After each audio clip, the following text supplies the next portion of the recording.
आज हम नए स्टार्टर के कॉन्ट्रैक्टर्स देखने वाले हैं। एक तो हमारा ये कॉन्ट्रैक्टर होता है और एक हमारे पुराने टाइप में कॉन्ट्रैक्टर्स होते हैं इस तरह के। ये दोनों ही कॉन्ट्रैक्टर के टाइप हैं, तो इनके अंदर कैसे कनेक्ट होते हैं, वेलआर क्या होती है, एनवीसी कॉइल क्या होती है और ये कैसे काम करता है, वो हम चीजें इस वीडियो में देखेंगे।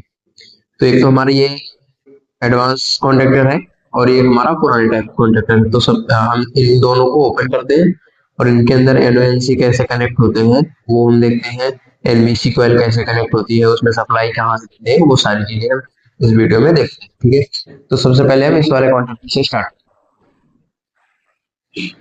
ये जो ऊपर लिखा हुआ है, माउंट किया हुआ है, ये एनओएनसी का पेयर होता है, जैसा कि आप दिख रहा हो यहाँ पे 33 लिखा है और एनओ लिखा है, यहाँ पे 61 लिखा है और एनसी लिखा है, यहाँ पे 71 और एनसी, मतलब ये सेंटर के दो पॉइंट ये एनसी है और ये साइड के दोनों पॉइंट एनओ है।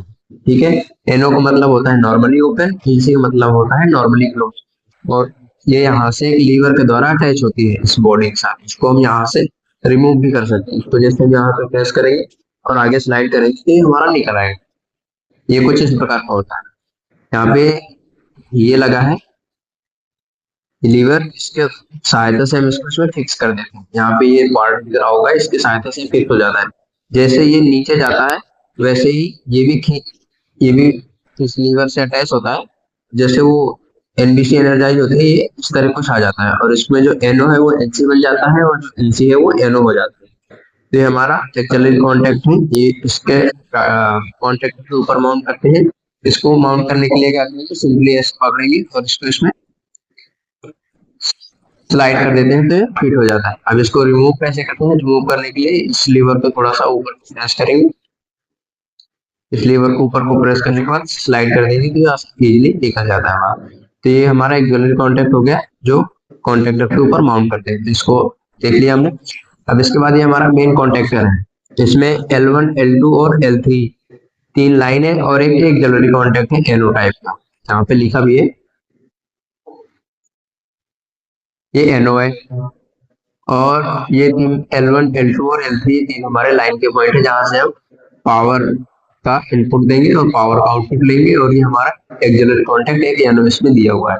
ठीक है, और ये हमारा स्टार्ट एनवीसी कॉइल से जुड़ा हुआ होता है। जैसे एनवीसी कॉइल एनर्जाइज हो जाती है, ये पिकअप होकर नीचे हो जाता है और जो इधर का इनपुट सप्लाई है वो इधर आउटपुट में मिल जाता है। जैसे ये पिकअप होगी नीचे डाउन चला जाएगा और एनओ एनसी बन जाएगा। ठीक है, ये एनओ है भी, जैसे पिकअप होगा तो ये एनसी बन जाएगा। अब इसको हम इसके ऊपर से ओपन करते हैं और इसके एनबीसी वगैरह कैसे कनेक्ट होते हैं वो देखते हैं। सबसे पहले हम इसको ओपन कर लेते हैं साइड से।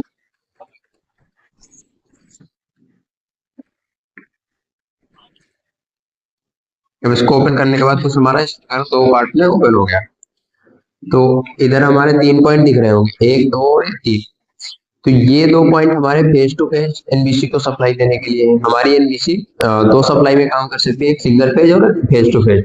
फेज टू फेज सप्लाई देंगे तो 440 वोल्ट 50 हर्ट्ज की देंगे और सिंगल फेज की देंगे तो 220 वोल्ट 50 हर्ट्ज की देंगे।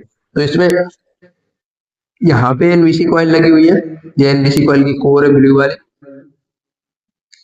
यहाँ पे अंदर दिख रहे होंगे तीन स्लॉट, ये एनबीसी कोर है, दोनों ई टाइप की कोर है। एक ई टाइप इधर है और दूसरा इधर बना, जैसा कि ये दिख रहा है यहाँ पे। ये भी ई टाइप की है और इसमें एक स्प्रिंग लगी है। ये स्प्रिंग का काम क्या होता है, जैसे मैग्नेट बनेगा तो ये कोर दोनों आपस में चिपक जाते हैं और जैसे ही हमारा एनबीसी डीएनर्जाइज हुआ और मैग्नेट छोड़ा तो वापस ये इसको अपनी इसकी पुरानी स्थिति में लाने के लिए स्प्रिंग लगाई होती है। जैसे मैग्नेट छोटा है ये पुरानी स्थिति में आ जाता है। ये यहाँ पे ई वाली कोर है और दूसरा इसका। अब इसमें नीचे यहाँ पे वाइंडिंग की गई है जिसके ये पॉइंट, एक पॉइंट, दो पॉइंट और तीन पॉइंट। अगर हम फेस टू फेस सप्लाई दे रहे हैं तो यहाँ पे लिखा होगा, यहाँ पे लिखा है, यहाँ पे लिखा है ये यहाँ पे A1 A2 और यहाँ पे लिखा है 401 440। ये सप्लाई हम यहाँ पे फेस टू फेस का दे सकते हैं, यहाँ पे ये एनबीसी। और अगर सिंगल फेस का देना है तो एक पॉइंट इसमें और एक पॉइंट इसमें देंगे। ऐसा क्यों होता है, यहाँ पे स्टार्टिंग से एंड तक एनबीसी के जो भी टर्न है वो पूरे काउंट हो गए, इसलिए यहाँ पे फेस टू फेस सप्लाई देंगे। और यहाँ पे हाफ टर्न का एक बीच में टाइपिंग निकाल देते हैं, जिससे हम सिंगल फेस सप्लाई में भी इसको चला सकते हैं। इसका निकालने का फायदा क्या है कि अगर 440 से कनेक्ट करेंगे तो पावर कंजम्पशन ज्यादा होगा और कंट्रोल सर्किट में अगर पावर कंजम्पशन ज्यादा हो रहा है तो हमारा कहीं ना कहीं तो कंजम्पशन ज्यादा हो रहा है पावर का, तो उसको पावर को कंजम्पशन को कम करने के लिए हम यहाँ पे सिंगल फेज कंट्रोलिंग के लिए यूज करेंगे, पावर के लिए अपना थ्री फेज यूज करेंगे।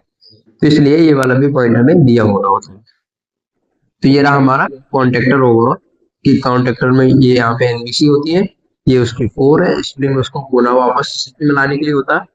और यहाँ पे हमारे तीन लाइन की सप्लाई है, एक एनओसी है और ये एक्सिलरी कॉन्टेक्ट है, अलग से लगा सकते हैं अपनी जरूरत के हिसाब से। ठीक है, तो ये कुछ रहा हमारा ये स्टार्टर। अब इसके बाद हम दूसरा वाला स्टार्टर देखते हैं, इसको हम बंद कर देते हैं। ये हमारा दूसरा कॉन्टेक्टर है, इसको हम यहाँ से ओपन करते हैं। ओपन करने के बाद इसके पार्ट देखते हैं। तो कुछ इस प्रकार यहाँ पे ऊपर तीन टर्मिनल दिख रहे होंगे, यहाँ पे एक दो तीन, ये हमारे थ्री फेज इनपुट के होते हैं। और इसके बाद यहाँ पे हमें चार कॉन्टेक्ट पॉइंट दिख रहे हैं, एक दो तीन तो हमारे लाइन के हो गए, और ये वाला पॉइंट हमारा एक्सिलरी कॉन्टेक्ट होता है जो एनो टाइप में होता है। ठीक है, तो ये स्टार्टर को कंट्रोलिंग के लिए हम इसको यूज करते हैं।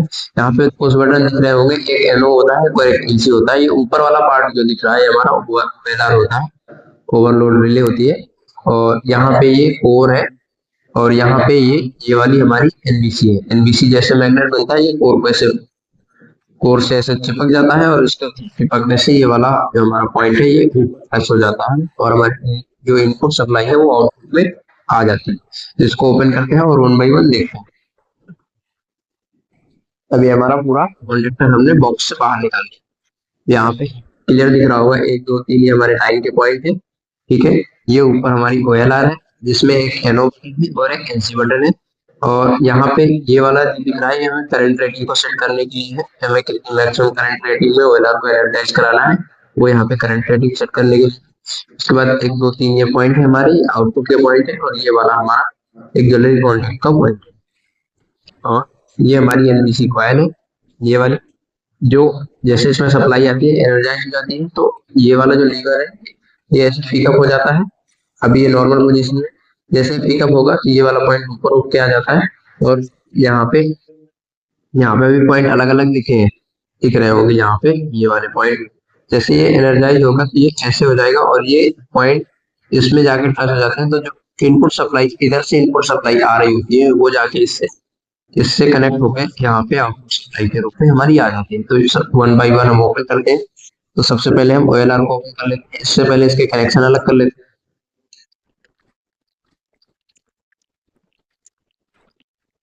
तो हमने पहले स्टेप में ओएलआर को सेपरेट कर लिया है। तो ये वाला हमारा पूरा ओएलआर है, ये ओएलआर के तीन इनपुट है, और ये ओएलआर के तीन आउटपुट, और ये हमारी पूरी ओएलआर। यहाँ से इसको ओपन करके देखते हैं इसके अंदर क्या होता है। ये हमारे यहाँ पे एलओएल पुश बटन है, ओएलआर का भी अब कर लेते हैं एक पार्ट और। ये हमारी ओएलआर है, ये इसकी एनसी बटन है, जहाँ पे आपको गौर से दिख रहा होगा ये वाला पॉइंट और ये वाला पॉइंट आपस में टच है। जैसे हम इसको प्रेस कर रहे हैं ये अलग हो रहा है, अगर इसको हम प्रेस नहीं करते तो ये नॉर्मल पोजीशन में दोनों सटे हुए हैं। अगर दोनों एक दूसरे से सटे हुए हैं तो हमारी एनसी होगी, ये एक दूसरे से टच है। ये जैसे हम इसको प्रेस करते हैं ये अलग होता है, तो ये हमारी एनो एनसी बटन है। जैसे प्रेस करते हैं एनो हो जाती है, जैसे छोड़ देते हैं वो एनसी हो जाती है। और दूसरी बटन दिख रही होगी हमारी ये एनो बटन, जैसे इसका एक कॉन्टेक्ट यहाँ पे ये और दूसरा कॉन्टेक्ट ये, जैसे हम इसको प्रेस करेंगे ये हमारी टच हो जा रही है। जैसे हम इसको प्रेस करते हैं ये दोनों आपस में टच हो जा रहे हैं, अगर छोड़ देते हैं तो ये एनो बटन, ये हमारी एनो पुश बटन है। जैसे इसको प्रेस करते हैं एनसी बन जाती है, ये हमारी एनसी पुश बटन है। जैसे इसको प्रेस करते हैं ये एनो बन जाता है। उसके बाद यहाँ पे ये दिख रहा होगा ये लीवर, ये करंट रेटिंग को सेट करने के लिए। ओएलआर में ये बायोमेट्रिक स्ट्रिप लगी हुई है ये वाले, जैसे ही एक लिमिट करंट से ज्यादा फ्लो होने लगती है तो बायोमेट्रिक स्ट्रिप बैंड हो जाती है। तो जैसे बैंड हो जाएगी तो यहाँ से पावर सप्लाई कट हो जाएगी, तो जो हमारी एनटीसी है वो डीएनर्जाइज हो जाएगी, ऑफ हो जाएगी। यहाँ से इसकी करंट रेटिंग को कम या ज्यादा किया जा सकता है। इसको स्लाइड, अब अगर आप देखें तो इसको अभी हम बिल्कुल कम 6 एम्पीयर की करंट रेटिंग में सेट किए। तो अभी इसकी पोजीशन कुछ इस प्रकार है, यहाँ एकदम बिल्कुल टच है। जैसे हम इसको इस साइड कर रहे हैं, 10 एम्पियर के साइड कर रहे हैं, तो ये देखो ये अभी ये दूर हटी, एकदम ज्यादा दूर है, ये वाला गैप जो अभी बहुत ज्यादा है, क्योंकि जैसे ही 6 एम्पियर तुरंत स्कोर कर लेगा हमारा मोटर, जैसे थोड़ा सा ओवरलोड होगा तो 6 एम्पियर तुरंत आ जाएगी, पहले से इतना गैप है और थोड़ा सा इसमें बैंड हो जाएगी, तो ये वाली यहाँ से सप्लाई जो है वो ऑफ हो जाएगी, तो जैसे ऑफ हो जाएगी तो एनसीडी एनर्जाइज हो जाएगी। 10 एम्पियर करंट रेटिंग के लिए बायोमेट्रिक स्ट्रिक का और इसके बीच का जो गैप है वो बहुत कम हो जा रहा है, जैसे कि हम दिखा दे रहे हैं 10 एम्पियर, तो अभी जो गैप है वो बिल्कुल बहुत कम गैप हो गया, क्योंकि जब इसमें बहुत ज्यादा बैंड होगी तभी हमारी सप्लाई हटेगी, अदरवाइज सप्लाई नहीं हटेगी। इससे इसलिए हम रेंज को कम या ज्यादा कर सकते हैं, ये हमारी पूरी ये ओएलआर हो। ओएलआर के बाद आगे क्या है देखिए, जैसे ओएलआर का इनपुट दिया हमने ओएलआर में फेज, उसके बाद उसका आउटपुट आया, ओएलआर आउटपुट यहाँ पे कॉन्टेक्टर के इनपुट में जाता है, ये कॉन्टेक्टर के 4 पॉइंट है, ये तो हमारा एक्सिलरी कॉन्टेक्ट होता है एनोड टाइप में, और ये हमारे 3 बेल कॉन्टेक्ट, और इन 3 कॉन्टेक्टर का ये आउटपुट होता है, ठीक है। और इन तीनों कॉन्टेक्ट से यहाँ से 3 पॉइंट जो टैपिंग दी हुई है वो यहाँ पे कुछ इस प्रकार इसमें कनेक्ट होते हैं, इन तीनों का 3 पॉइंट कुछ इस प्रकार यहाँ पे हमारे ये पॉइंट दिख रहे हैं ना, ये वाले इन पे कनेक्ट होता है, जैसे एनवीसी एनर्जाइज होती है कि पिकअप करते हैं, और यहाँ की सप्लाई यहाँ से होते हुए यहाँ पे आ जाती है, यहाँ की सप्लाई इसके होते हुए इसके थ्रू होते हुए यहाँ से यहाँ पे आ जाती है, और ये हमारा कॉन्ट्रैक्टर ऐसे काम करना स्टार्ट, ठीक है। इसको भी यहाँ से हम ओपन कर सकते हैं, ये दिख रहा हो,